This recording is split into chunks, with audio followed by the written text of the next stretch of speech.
২০০ বগির ২.৫ kilometre লম্বা train জীবনের স্মরণীয় এক অভিজ্ঞতা। ২০ থেকে ৩০টি নয়, এই ট্রেনটিতে সংযুক্ত করা আছে একেবারে ২০০টি বগি। এই ট্রেনের কারণে কখনো রোড ক্রসিংয়ে পড়লে অপেক্ষা করতে হবে ২০ থেকে ১ ঘন্টা অবধি। ট্রেনটি লম্বায় একেবারে ২.৫ কিলোমিটার দীর্ঘ।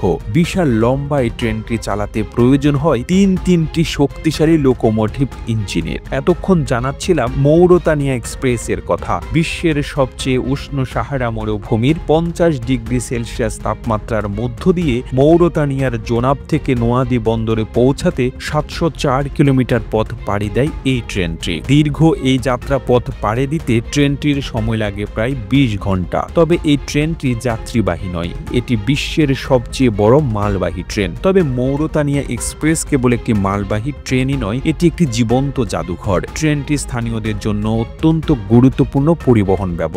ট্রেনেই পেয়ে যাবেন হরেক রকমের বিক্রেতাদের দেখা, খাবারের স্টল, এমনকি একটি মসজিদও রয়েছে এতে। প্রায় ২.৫ কিলোমিটার দীর্ঘ মৌরতানিয়ান এক্সপ্রেসের যাত্রা শুরু করে ১৯৬৩ সালে। বন্দর শহর নোয়াদিবুর লৌহ খনি থেকে লোহা নিয়ে সাহারা পাড়ি দেওয়ার উদ্দেশ্যে চালু করা হয় ট্রেনটি। প্রতিদিন ২০০টিরও বেশি বগি নিয়ে ট্রেনটির চলাচল করে। ট্রেন ভর্তি থাকা লোহা বিভিন্ন স্টেশনে নামিয়ে দেওয়াই এর লক্ষ্য। কিন্তু সাহারার প্রচন্ড গরমের মধ্যে যাত্রী পরিবহনের উপযোগী না হলেও স্থানীয় আদিবাসীরা একরকম বাধ্য হয়ে যাতায়াতের কাজেও ব্যবহার করে ট্রেনটি। বলা হয় মৌরতানিয়ান এক্সপ্রেসে ট্রেনে উঠলে ঘোরা হয়ে যাবে গোটা সাহারা। দীর্ঘ এই যাত্রাপথে ১৮টি স্টেশনে থামে ট্রেনটি। এই সময় আতার নামক সাহারার ঐতিহাসিক একটি শহর সহ বিভিন্ন প্রাচীন জনপদের স্টেশনে যাত্রা বিরতি করে এই ট্রেন। এরই মাঝে সাহারার স্থানীয় আদিবাসীরা মৌরতানিয়ার এক্সপ্রেসে উঠে যায় কাঙ্ক্ষিত স্থানে যাওয়ার জন্য। এজন্য অবশ্য যাত্রীদের কোনো টিকিট বা অর্থ দিতে হয় না। ট্রেনটি ছাড়ার ১২ ঘন্টা পর সাহারার মধ্যবর্তী শহর চৌমে ট্রেনটি থামে। এছাড়াও পুরো পথে আছে বেশ কয়েকটি পুলিশি তল্লাশি চৌকি। কিন্তু মজার বিষয় হলো এই তল্লাশি চৌকিগুলোতে ট্রেনটি না থামিয়ে গতি মন্থর করে দেওয়া হয়, অর্থাৎ ট্রেনটি খুব ধীরে ধীরে চলতে থাকে। এই দীর্ঘ গতির মধ্যে পুলিশ ট্রেনে উঠে এবং তল্লাশি চালিয়ে আবার নেমেও যায়। ট্রেনটিতে প্রতিদিন ১৬,০০০ টন লোহা নিয়ে যাওয়া হয়। মৌরতানিয়ান অনেক অঞ্চলের মানুষের জীবিকা পুরোপুরি নির্ভর করে ট্রেনটি থেকে আসা লোহা থেকে।